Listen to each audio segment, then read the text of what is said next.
Hello, good evening. You were tuned in to Unleashed. This is Elisa, and Trackers was supposed to be here this week, and she called, and her grandfather died. So if we could all wish Carmen from Trackers, give her our well wishes and send prayers her way. She's really devastated. So Lisa graciously decided that she would come, after I begged a little while, she would come on the show. And if you remember, Lisa's from Dunlap Neuter Scooter, and she's doing an awesome job. But tonight I'm going to kind of change it up a little bit. I'm going to talk about my training tonight. And I want to talk about, I am a professional dog behaviorist, and I want to talk about the behaviors that I see that dogs exhibit that we misread. And when we misread a dog's behaviors, it ends up bad.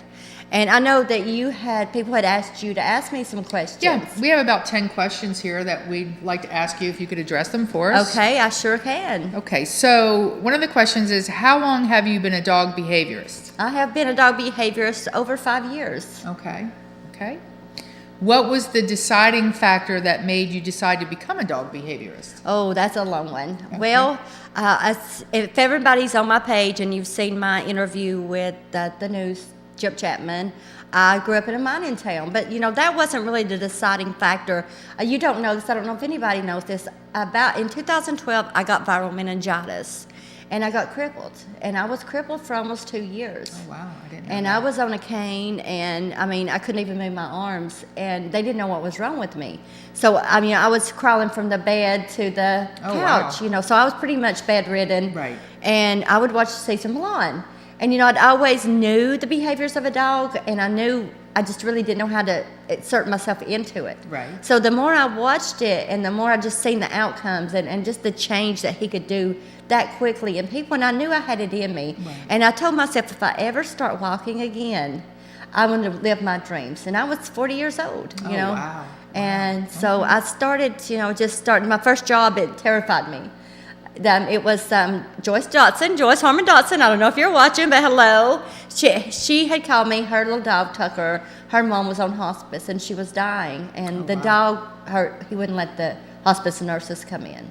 Okay. And I was terrified. And, that was really the first. I just put my toes in the water and I ran. Right. And so it took me 2 days, which it only takes me about an hour now. But it took me 2 days, and I got where the nurses could come in. And so her mom died peacefully. Oh, wow. And that just, spurred me to go more and more because, Exactly. It could have been a different outcome. Right. If I hadn't have been there to rectify that situation with him being so aggressive. And it was just sad. And he was just going on the behaviors and going on the feelings that was there in that house. Well, he thought he was protecting his master. He was, yes. Yeah. And he didn't understand why his master, she was on hospice. Right.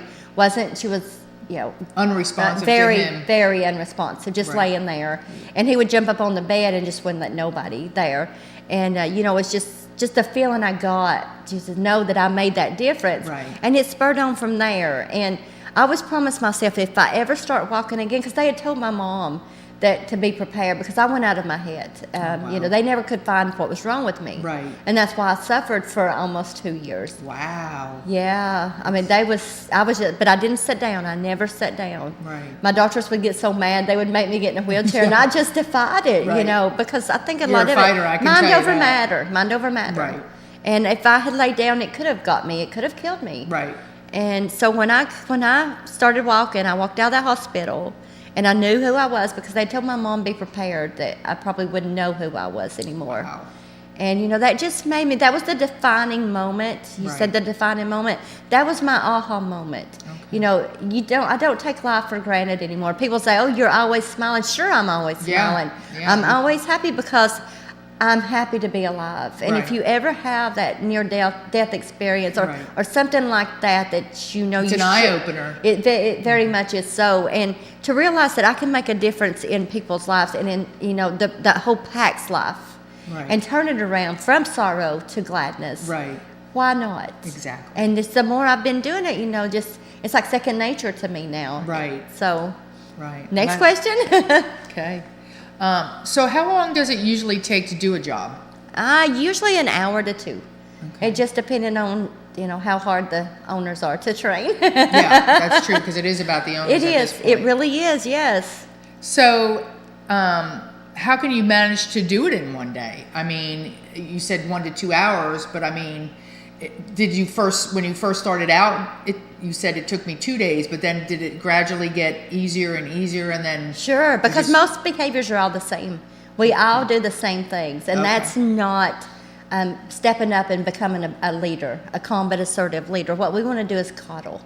And so, you know. We do want to coddle. Well, I and can that's just the vouch for mother. that. That's just the mother in us. You know, we want to coddle everything. Right. And what I do is I come in and I train you to, you can still coddle, you can still love that animal or your dog, but you have to set rules and boundaries. Right. Just like with children, really, or they'll walk all over you. That's it. And it's respect. Right. And they're not going to respect you if you don't set rules and boundaries. They're going to run all over you. Right. And it's just like society today. That's what's happening today. Yeah. There's no rules and boundaries. So if I can set that in families now, and maybe it just will, you know, go into the whole family. Yeah.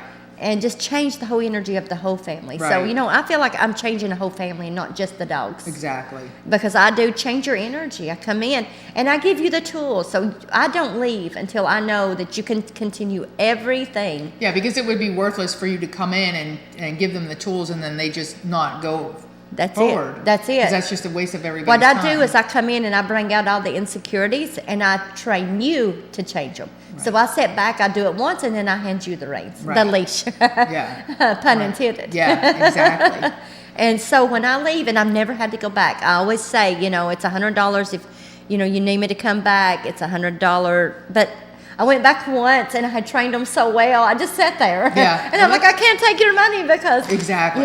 You know, they changed that quick. Within a week, the whole package changed. And the owner's got to have some kind of, you know, that's got to be so much of a relief. Sure it is. You know, I mean, I know when I had my foster dog and you had come over, yep. I was beside myself. I mean, I would, you know, go to work and come home and the things that were done in my home were unbelievable and I couldn't understand why. I mean, I felt like I was doing everything. I was feeding them and loving them and giving them a nice, soft, warm bed but it was actually me. And, you know, as a foster, you want to coddle and you want to give them that second chance in life. Well, sure, because they've had a bad past, you know, and we feel sorry for them, but you know, we don't let it go. They let it go quicker than we do. Yeah. And that's what's so sad is we hang on to it, so they feed off of that energy. They feed off that sadness of us. Right. And another dog's not going to feel sorry for them. Right. So true. You take them into another pack that's stable. That stable dog's going to correct that insecurity. Right. It's not going to coddle that dog. Right. So you have to. I pretty much think like a dog. It's almost like a preventative, really. If you do have a dog in foster care that you would be working with, and then they go to their forever home, you're going to be setting them up, you know, for good things and not failure. That's it. You know, because you could introduce them to a pack and they may not have any confidence in the world, and it may be a total disaster scene. That's it. You know. Well, and a dog's going to, like I said, a stable dog is going to correct an unstable dog. That dog will go up to that dog and probably snap at it or be hyper because they exhibit their behaviors in different ways. Right. So when it comes to a stable dog's going to be like, And that's what we need to think of as humans. We need to see how the other dogs interact with that dog. Because my dogs, I take them training and they tell me a lot. Right. They let me know, you know, if this dog is really unstable, medium unstable, or if it just needs a few rules and boundaries. Yeah. And fine tuning. It may have been, in one home, it may have been different than the other home. That's it. And, you know, so it's, when I leave, you could take on the world. Right. No, I believe that. I'm living proof of that. So why don't you ask the age or the breed of the dog? I know you didn't, when you came to my house, you really didn't ask me anything as far as Well, I did that.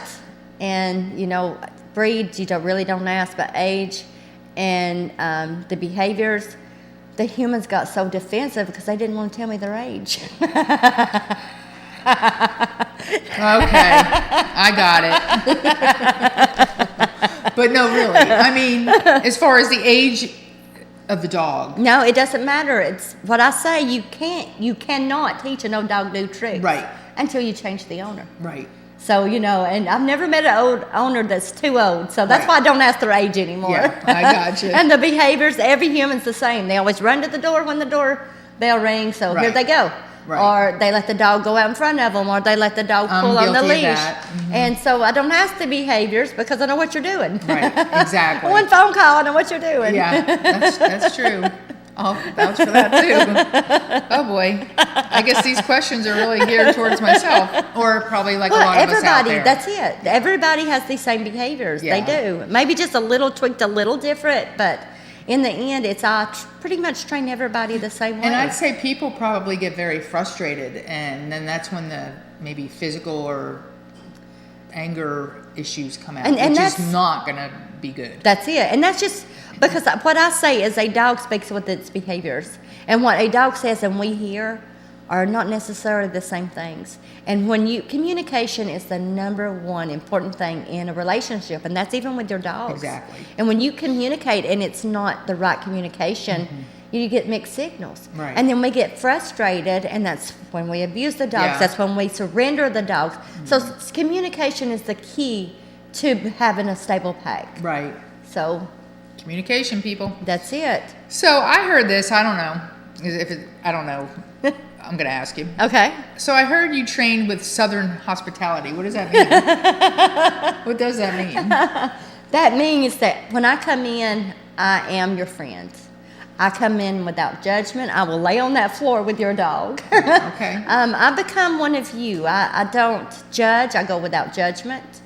I'll sit and I'll have a conversation. You know, Right. I don't come in. I'm not a corporation. Right. I'm not a big company. Right. I'm not there for. I've got to make the money because I've got to get paid because You have bills to pay. that's it. Like everybody. But I also need that rapport. You know, once I train you, you're a part of my pack. Right. And everybody, I just spread my wings and bring you in. So Right. that's my training with Southern Hospitality. Okay. Well, I can vouch for that too. So you specialize in unstable dogs. Is that harder than an unstable dog? I mean, Not necessarily, because I know what I'm doing. But if it were you and it wasn't, yes, it would be harder. But it's bringing out their insecurities and helping them go through their insecurities, because they're like humans. They have to go through it to let it go. Right. And what I do is I come in, and they have to have a strong leader to take them through it. It's like running through water. If they're afraid of water, you grab that leash and you run them through it. Right. You know, no hesitation, because hesitation is weakness to a dog. If you ever are around a dog who's nippy or bitey, if you hesitate to touch that dog, you're They're dead. gonna bite you. You Yeah. got it, because they watch everything about us. Right. And what we perceive and they perceive is different things there Exactly. too. So it's just a vicious cycle, and it's what I say is we point the finger at them and they point the finger at us, and it just keeps going like that. So with an unstable dog, I mean, have you ever been bit or Oh yeah, attacked? but or? I've been bit 7 times, never been attacked. Because I go in, and if I know the dog is aggressive, you know, I chase that dog. Me and that dog go around and around. Right. Well, I have my tennis racket. So, you know, that's only really protection I need, because when I walk in, a dog sees me as 10 foot tall. Right. It's the only thing they'll ever see me as 10 foot tall. Right. But Because you're the pack leader, and you That's have to it. make yourself be the leader. when I walk in, they will either challenge me or they'll walk away. And 8 times out of 10, they walk away.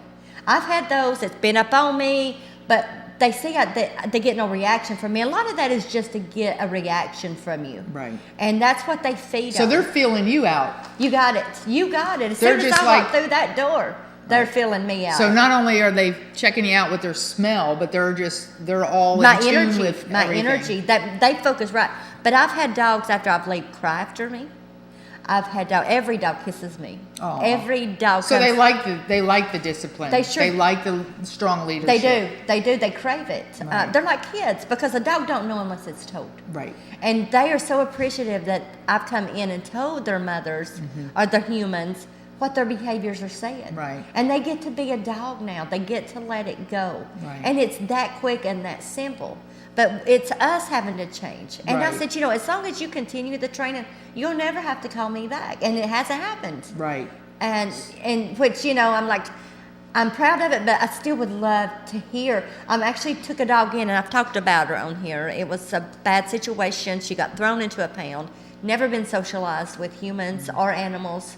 Here I have 2 animals. I have a little girl. But, you know, as soon as I brought her in, it was one fight, and that was over the chair. And That was all it was. Right. Because I determined leadership as soon as she walked through my door. Right. You know, you're going to growl at me over that chair. You're coming out of that chair. Right. But I'm a leader, and I know what to do once I get her out of that chair. If you didn't know what you was doing, you pull them out of that chair, she's going to fight you back. Right. You know, and me, what's what I train you. You got a dog who's unstable, you're going to know what to do. So when I think of I've never met a dog behaviorist until I met you. I always have heard of dog trainers, and I guess the difference is, a dog trainer, we've seen plenty of them in the news here lately, are probably more apt to use a lot of physical force or... Well, we don't know. See, that's what bothers me, is because when you send your dog off, you don't know what kind of Right. behavior, how they're making them mind, or how they're Well, they're training just probably them. training them to do, A to B to C to D, but dogs are different just like people. That's it. So you have to get on their behavior. That's it. You got to be tuned into that. And they're not basically. going to get all their behaviors brought out, because a dog acts different when it's away from its home. Exactly. Because if it's dominant on its home, that's when you're going to get That's the what aggression. makes me wonder, like when they bring the dog back home, how the dog is going to react. But Whereas it's- you're not really working so much with the dog as you are the people. You got it. That's the difference. You got it. You got it. Because I think people were probably confused by that. A dog trainer versus a behaviorist. Right. To me, that's totally I said different. I should be called human behaviorist, honestly. Yeah, Because, dog, and yeah. what I do is I have learned so much that I've learned different behaviors that dogs do that have never been studied. And I'm going to go over some of those tonight over here. Okay, well, let me finish my question. I will. So you offer 2 guarantees. I do. I guarantee that I can help, because I'm 100% success rate. Okay. I've never failed. And if I can't help, you don't pay me, because I know this dog That's can't be pretty good. helped. Yeah. And my other guarantee is I can help in a day. It takes Okay. one session. Okay. And I've never failed with that either. So And you go to people's houses. I do. Yes, Okay, I so am. they don't mobile. even have to. You don't really even have to leave your home. So No, and I'm that's doing, a bonus that right is, there. Well, why would you? I mean, when you take a dog away from its home and you expect somebody else to train it, right. they're becoming its leader. They're Right. becoming its master. Right. So you're still just a part of its pack. Right. And that's the way a dog's going to view you. When you send them off and bring them back, you're still just a part of their pack. Right. That's what you said. What would you get? You're not going to get any different. It may be even worse, because you've took an unstable dog out of its pack, Right. where it's the leader of the pack, and took it away from its pack, Right. not the pack, Right. its pack. That's going to make it even more unstable. So there's no telling how unstable these little dogs got. Right. That these trainers, so-called trainers, I won't even call them that these people who took these dogs in had to do to get these dogs under control. Yeah. So yeah, I just, I don't want to badmouth any trainer, because it's a gift from God. It's what Right. it is. Right. But to maliciously starve a dog, to me, that's not a trainer. No. Or beat them to make them obey. Well, or I've whatever. heard that they keep the food away because they'll be more treat motivated. But you have the right treats. I don't care how full that dog is. That dog's going to be motivated. Yeah, he's always going to want treats. If Right. it's anything like my dog, yeah. Well, and I make homemade treats. I bring homemade organic treats, because only the best for my dogs. Right. Right. Well, that's good. And I've never had it. Maybe 2 dogs refuse it. And when I do that, I'll say, "Will you give me your treat that Right. they take here?" And we work with that. And I do. People say, "Well, do you do the what would you call it? Reprimand them when you train them? Do you do? My mind's gone blank. We'll go back to that." Okay. Okay. But anyway, I'm not I don't hit a dog. Right. But I do a touch. I do your voice and your body language. Your voice controls that dog more than anything, and your energy. Right. And when you walk a dog, you walk with your energy. People spend so much money on leashes and Yeah. harnesses and. I know No. the day you came to my house, you just put one of your leashes on Slip lead. and That's he it. never pulled. No, well, and but your energy, and I taught you, Yeah. it's all in how you go out that front door. The Right. energy they go out that door, you and him go out that door in. Right. It's the energy you guys stay in. We fight with each other the whole walk. When he goes out in front, he's pulling, so you're fighting the whole time. Yeah, it's not enjoyable. It's not. And I said a dog should be a joy and not a dread. Mm-hmm. And when it becomes a dread, that's when you get rid of it. That's when they toss them out the car windows and do the crazy things they do. Yeah. Because they feel like they have nowhere to, they have no outlets. Yeah. But that's what this show is for. And guys, I'm going to need sponsors. If you love this show and you want to continue, I have so many plans for this show. So many changes that can be made just with this little podium. It's just a little molehill. Right. But you know how many molehills make mountains? And that's what I want. If we all join together, we can make this a mountain. Right. But right now, I'm going to need people to start shoveling and help make this mountain. Right. Yeah, it takes a village sometimes. It does. And the village has to come together, though. Right. We have to be neighbors. I guess you would call it friendly neighbors. Southern hospitality neighbors. There you go. Yes. So was there any more questions? Oh, we're over, I think. Is there any more questions? That's it for the questions. Okay. So, as a behaviorist, I have learned a few things that it's not even noted or in a book. You can read all the books you want, but until you're a hands-on behaviorist, and I've learned behaviors. Oh, God, you can call me if I do one session, guarantee 423-661-9929. Give me a call if you have any questions about your dog's behavior problems. Just call and let me know. But I'll get back to this, but some things that I have learned is there is 3 different separation anxieties. Did you know that? No, I No, did not. nobody knows No. that. Because this is what I've learned over the years as being a dog behaviorist. You have manic anxiety separation, which is what Bandit had, where they chew everything up. And then you have depression anxiety, which is when they won't eat. They won't have anything to do with you when you come home. And then the third one you have is dominant separation anxiety. And that's because when you leave, they're the leaders, so they get so anxious that it makes them sick. Because you leave and they feel like they can't protect you. Okay. So all 3 of these, you got manic, depression, and anxiety. No, manic, depression, and what else did I say? Dominant. Dominant. All of these you have to be a strong leader. Right. Because when we leave a dog and they have anxiety, we leave them in a state that they don't know how to bring that state down. Right. So when we walk out and they're at that door and they're barking, but you're going to get either one of the 3. One of the 3. That's going to come out in that dog. Okay.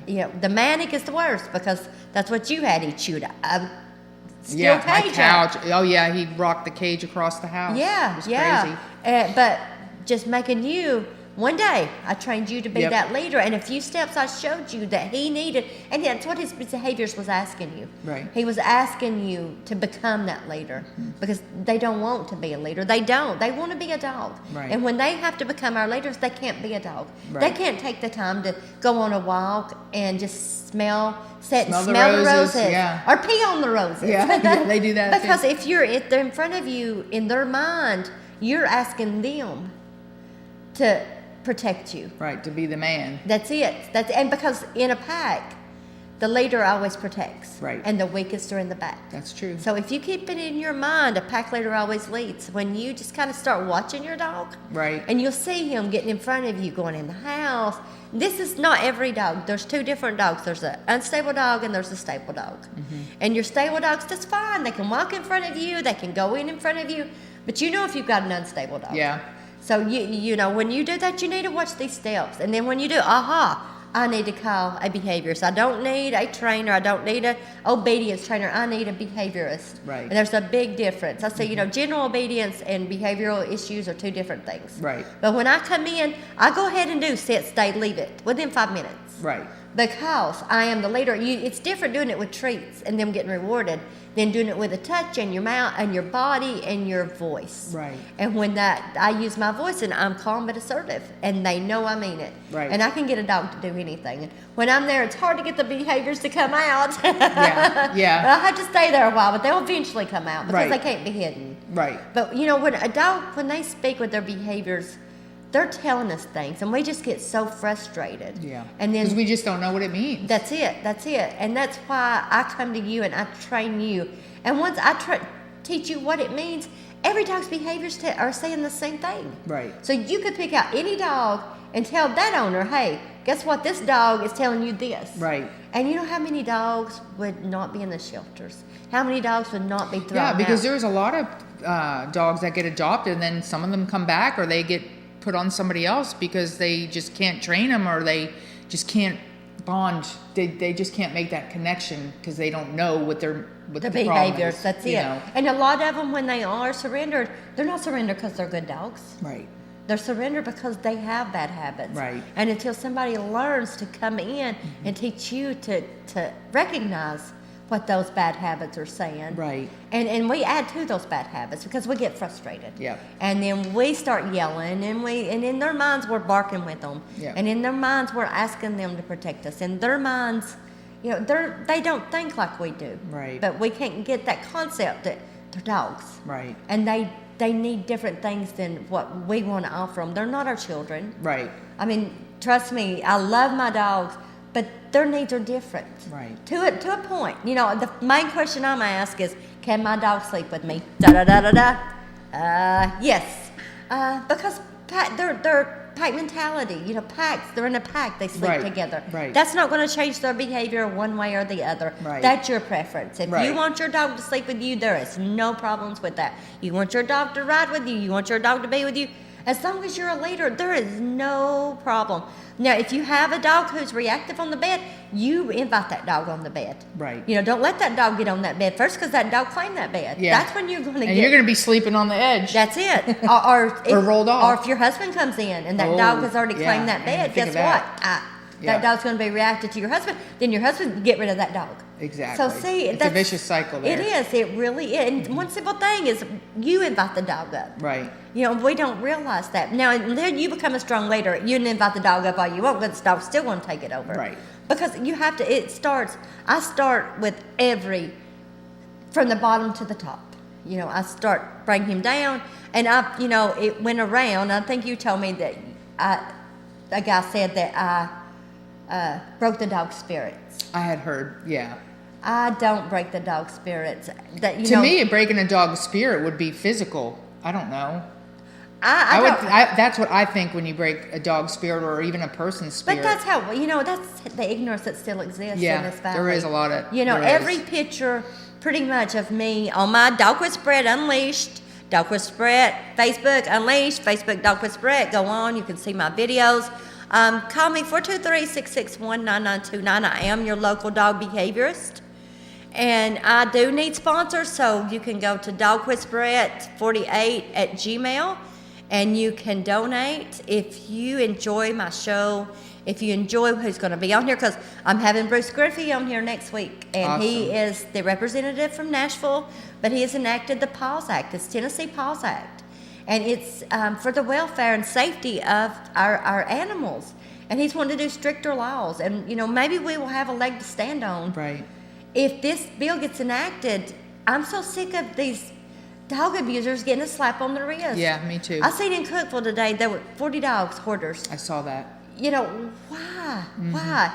I would love to know, is it by accident? Did they steal Out of these the kindness dogs? of their heart, they just can't turn them away. Or did they steal these dogs? I've heard they steal these Yeah. dogs and send them to labs. Yeah, I've heard that Maybe too. they just got caught before There's they dog sent the rings dogs. that they're stealing dogs Dog to be in fighting. dog fights. Yes. Yeah, there's a lot going on that people just don't And know see, about. he's wanting this bill to get harsher punishment. And he's going to be on him. And I don't know if I can do 2 phone lines, but if he's on here, I would love people to call in. I would love you to ask him, give him your opinion. Yeah. What do we need? I don't know. What do we need as rescues? What do we need as fosters? What do we need changed? We need changes. Right. Because this is becoming a pandemic. It's not even an epidemic anymore. Right. It's bad. And the abuse of the dogs, the burning of the dogs, and because they get a slap on the wrist. Yep. And people that can do this to animals, they say they go to human. It transfers to human, and that's what Representative Griffey's saying. If we can stop it at this level before it escalates Right. to the humans, Right. because that this dog, people who killed this little dog, then he went and he abused his wife and his daughter. So that could have been stopped because he was a prosecutor. Him and his wife were prosecutors. Right. So they seen all of this, and he sees how injustice the system is Right. when it comes to our dogs, and what we could possibly stop: serial killers, Right. rapists, Right. pedophilia. Right. You know, and he's wanting to put harsher punishment on bestiality, which shouldn't even be on there. Right. But it is, and it's a thing, and it's got to be dealt with. And I think they do need to register as a sex offender. Right. I think that needs to be in the books. I don't think they never need to be around dogs, people who own dogs, period, or animals.